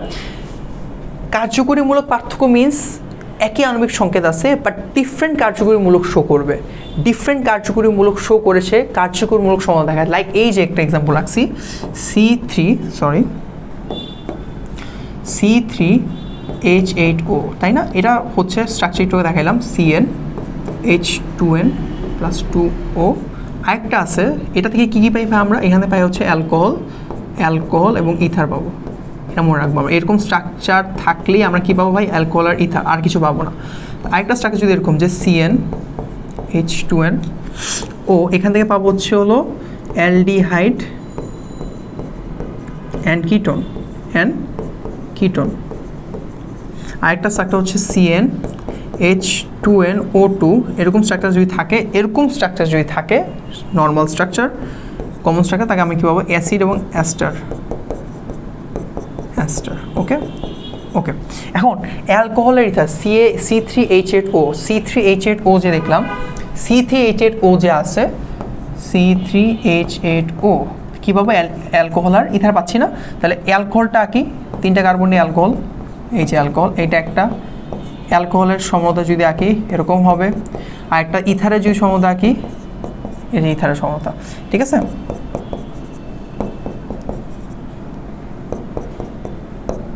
ওকে, ইথারের সমতা, হ্যাঁ ঠিক আছে। এইটাকে বলা হচ্ছে মিথোক্সি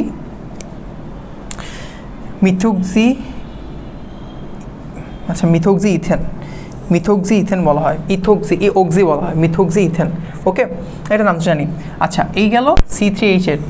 ওকে, মিথোক্সি ইথেন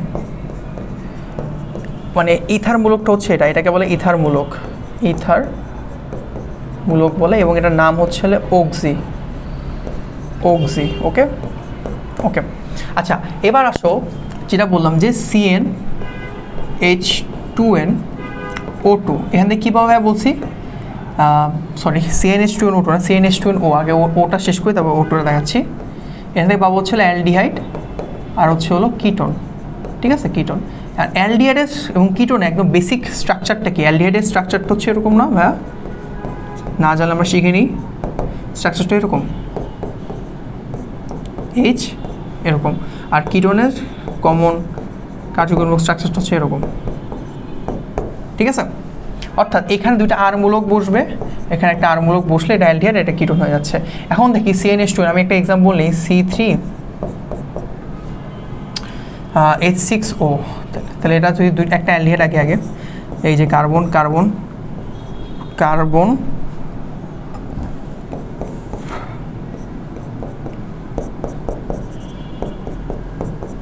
দেখছো এখানে দেখো কয়টা হয়েছে? এর একটা অ্যালডিহাইড হয়ে গেছে, ঠিক আছে? এই যে একটা দুইটা তিনটা 6টা হাইড্রোজেন আছে, 3টা কার্বন আছে, একটা অক্সিজেন আছে, হয়ে গেল। আচ্ছা, আর একটা কিটোন যদি আঁকি, এটার কিটোন হবে এরকম, শেষ, কিটোন হয়ে গেল। তাহলে কি পাইলাম ভাই? এরকম স্ট্রাকচার থাকলে আমি কি পাবো ভাই? অ্যালডিহাইড আর কিটোন পাবো। সো এটা আমরা কি ভুলবো? এটা আমরা ভুলবো না কিন্তু, ঠিক আছে? আর আরেকটা হচ্ছে হলো অ্যাসিড এবং অ্যাস্টারের ব্যাপারটা হচ্ছে এরকম যে CnH2nO2, তাই না? তো আমি নিলাম যে C3H6O2। অ্যাসিডের স্ট্রাকচার কী পাবো? Acid and ester. অ্যাসিডের স্ট্রাকচার বা কনফিগারেশন বা কার্যক্রম যেটাই বই না কেন সেটা অলরেডি আমরা দেখে বলছি। অ্যাস্টারটাও দেখিনি, অ্যাস্টারটা হচ্ছে এরকম, এটা হচ্ছে অ্যাস্টার, ঠিক আছে? অ্যাস্টার স্ট্রাকচার হচ্ছে এরকম যে RCOOR, এটাকে অ্যাস্টার বলা হয়। ওকে, তাহলে আমি যদি আঁকি এখানে অ্যাসিডের জন্য যদি আঁকি 3টা কার্বন নিয়ে বাকিগুলো হাইড্রোজেন দিয়ে ফিল আপ করো। ওকে, আর ইয়ারটা যদি বলি, অ্যাস্টারটা যদি বলি, অ্যাস্টারটা এরকম CCOO ওকে, তাহলে বাকি হাইড্রোজেন দিয়ে ফিল আপ করতে পারি, হাইড্রোজেন। Okay, that's it. তাহলে হয়ে গেল। তো তোমাকে আমি কিছু বাসায় করার জন্য দিই হোমওয়ার্ক, জাস্ট এই ভিডিওটা পজ করে অথবা ভিডিওটা শেষ করে তুমি দেখতে পারো যে আচ্ছা আমি কিছু এক্সাম্পল C5H10O2 C6H14O C5H12O, হ্যাঁ এই তিনটার তুমি ইয়া করো, সমানতা বের করো, সমানতা বের করো, এটা হোমওয়ার্ক থাকবে। ওকে, এটা করো। আই গেস আশা করি তোমরা এটা পারবা, ভালো মতো পারবা, কোনো সমস্যাই হবে না। আচ্ছা, মেটামারিজম চলে গেছে নাকি? মেটামারিজম কোথাও ছিল? মেটামারিজম এই যে মেটামারিজম নিচে ছিল, মেটামারিজম দেখাই দিতে পারি না, মেটামারিজম এখানে দেখাই দিই আমি, মেটামারিজম দেখাই দিই। মেটামারিজমটা হলো মেটামারিজম দেখি, মেটামারিজমটা কি ভাই? মেটামারিজম হইতেছে এক ধরনের সমানতা। এইটার মেটামারিজমটা হলো যে দ্বিযোজী যে কার্যকরী মূলক আছে না, তাদের দুই হাতে যে কার্বন আছে, তাদের কার্বনের যে পার্থক্য তৈরি করে বা পার্থক্য, তাদেরকে আমরা বলতেছি মেটামারিজম, একে অপরে মেটামারিজম। একবার ক্লিয়ার করি, দ্বিযোজী কার্যকরী মূলক হওয়া লাগবে, একযোজী না। দ্বিযোজী বলতে কী বোঝে ভাই? দুই হাত আছে। লাইক আমি ইথারের কথা বলি, এটা দুই হাত আছে, বা কিটোনের কথা বলি ভাইয়া, এটা দুই হাত আছে, বা আমি অ্যাস্টারের কথা যদি বলি ভাইয়া, এগুলার দুই হাত আছে। এখন তাহলে ভাই অ্যালকোহলে কি দুই হাত নেই? ভাই অ্যালকোহলে দুই হাত নাই, এক হাত আছে। অ্যালডিহাইডে দুই হাত নাই, অ্যাসিডে দুই হাত নাই, এগুলো এক হাত আছে। তার মানে এগুলাতে কি ভাই, একদম ডিরেক্ট কথা যদি বলি, এগুলাতে কোনো মেটামারিজম হয় না, তাহলে এই জিনিসটিকে আমরা বুঝতে পারতেছি যে পরীক্ষায় মেটামারিজম থেকে কি আসবে, সংজ্ঞা আসবে, একটা এক মার্কের সংজ্ঞা আসতে হবে, অথবা ম্যাক্সিমাম টাইম যেটা আসে এমসিকিউ আসে। এমসিকিউটা কি আসে ভাই? একটা ডিরেক্ট দিয়ে বলে, ধরো একটা অ্যাসিড দিয়ে বললো CH3CH2COOH, এটা কি মেটামারিজম শো করে? মানে এক্সাম্পল দিয়ে বলে যে নিচে কোনটা মেটামারিজম শো করে না, অথবা নিচে কোনটা মেটামারিজম শো করে। মেটামারিজম শো করবে অবশ্যই যেটা ইথার, যেটা অ্যাস্টার, যেটা হচ্ছে কিটোন, এই তিনটা শো করে, কারণ এই তিনটা দুই হাত আছে, এই দুই হাতে দুই পাশে যে কার্বনের ডিফারেন্স তৈরি করতে পারে। কার্বনের ডিফারেন্স কেমনে তৈরি করে সেটা আমি এই স্লাইডে দেখাই দিচ্ছি। ধরো এখানে আমি একটা ইথার নিলাম, ওকে, ধরো এখানে ধরো চারটা কার্বন, এখানে চারটা কার্বন এরকম আছে, এটা হচ্ছে মিথোক্সি প্রোপেন বলা, এটাকে মিথোক্সি প্রোপেন বলে। ওকে, আর যদি এরকম হইতো জিনিসটা, দুই পাশে দুইটা কার্বন, এই পাশে দুইটা কার্বন, মানে এই যে এই পাশে দুইটা, এই পাশে একটা কার্বন, এই পাশে তিনটা কার্বন, কিন্তু এখন এই পাশে দুইটা কার্বন, এই পাশে দুইটা কার্বন, এই যে কার্বনের একটা ইমব্যালেন্স বা ডিফারেন্স তৈরি করলো, এর জন্য এটা একটা অপরে মেটামারিজম, এবং এটার নাম হইতেছে হলো ইথোক্সি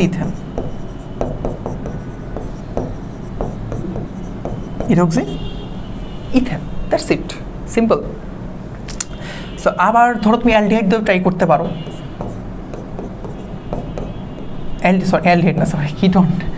কিটোন দিয়ে ট্রাই করতে পারো, এটা হইতে পারে। ধরো এখানে এরকম আছে, আরেকটা হইতে পারে এরকম যে না, এরকম দুই পাশে এটা, দ্যাটস ইট, হইতে পারে। ঠিক আছে, তো মেটামারিজম বুঝে গেছি ভাই, এবার আসলে টটোমারিজমে যাই।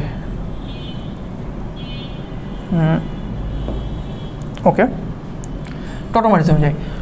টটোমারিজম এক ধরনের গতিশীল কার্যকরীমূলক সমতা বলা যেতে পারে। এটাকে আরেকটা নাম দিয়ে বলা যায়, সেটা হচ্ছে কিটো ইনল সমতা বলা যেতে পারে। এইখানে পরীক্ষায় দেখবা মাঝে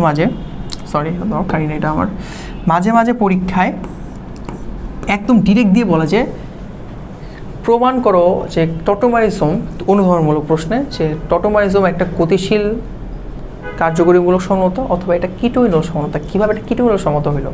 কিটো ইনল সমতা হয়েছে এরকম, ধরো আমি একটা কিটোন নিই, কিটোইনল সমতা বলতে বোঝায় কিটোন থেকে ইনল হইতে পারবে, ইনল থেকে কিটোনও হইতে পারবে। আমি এটা কার্যকরী মূলক নিই।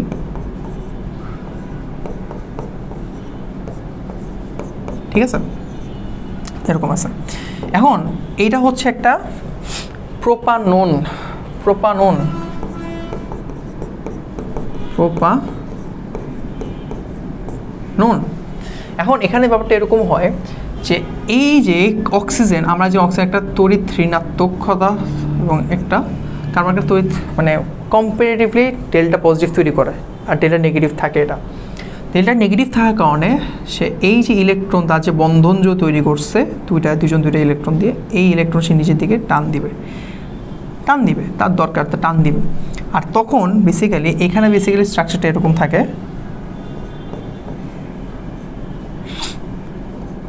এরকম। ধরো এই হাইড্রোজেনটা এরকমভাবে আছে, টান দেওয়ার কারণে এখানে এই হাতটা ভেঙে যাবে।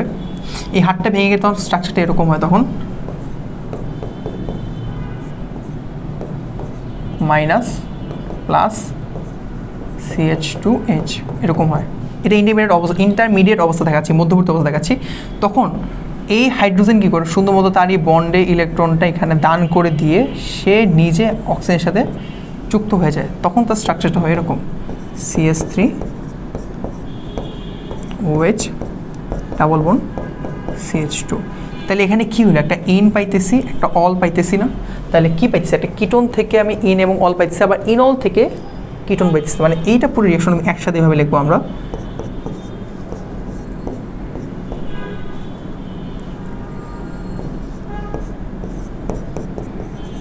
তোমাকে অবশ্যই স্টেটটা দেখাইতে হবে।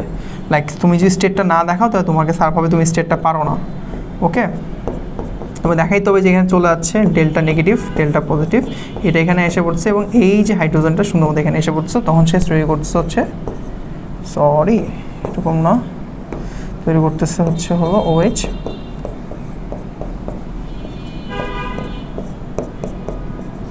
ওকে, কিটো ইনল তৈরি করতেছে। তো এই হচ্ছে আমাদের মোটামুটি কার্বনিক সমতার ব্যাপার গেল। এখানে ম্যালিক অ্যাসিড অ্যানহাইড্রেট আছে, এটা দরকার নেই, ওইটা হলো আচ্ছা। এই হচ্ছে ব্যাপার। তো বুঝতে পারছি আমরা যে গাঠনিক সমানতার কী কী স্ট্রাকচারগুলো আছে এরকম। এরপর আমরা ধরো যে যাবো হচ্ছে স্টেট ও সমানতায়। ওকে।